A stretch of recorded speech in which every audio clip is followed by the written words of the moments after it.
आता अकोल्यात विक्रमी तापमानामुळे देवालय सुद्धा कूलरची सोय केली जात आहे। आपल्यासोबत इथं एक मंदिर आहे। या मंदिरामध्ये देवाला विशेष एका कूलरची व्यवस्था केलेली आहे। मूर्तीला थंड ठेवण्यासाठी ही व्यवस्था केली जात आहे। अकोल्यातल्या टिळक रस्त्यावरील मोठ्या राम मंदिरात हे गजानन महाराजांची मूर्ती आहे। या मूर्तीला थंड ठेवण्यासाठी विशेष कूलरची सोय करण्यात आली आहे। अशात आता एकीकडे जनसामान्यांचे हाल होत असतानाच देवांचे काय असा प्रश्न उपस्थित होतोय। त्यामुळे या विक्रमी तापमानाने देवालाही कूलरचा आसरा घ्यायला मजबूर केल्याचं दिसून येतंय।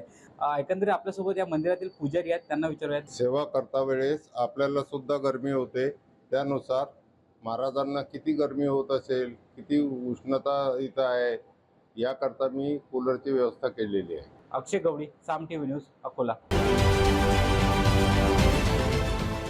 देश विदेशातील प्रत्येक घडामोडींचे लाईव्ह अपडेट मिळवण्यासाठी आता साम टीव्हीच्या सर्व सोशल मीडिया प्लॅटफॉर्मला लाईक, फॉलो आणि सबस्क्राईब करा। तसंच सर्व नोटिफिकेशनसाठी बेल आयकॉन प्रेस करायला विसरू नका।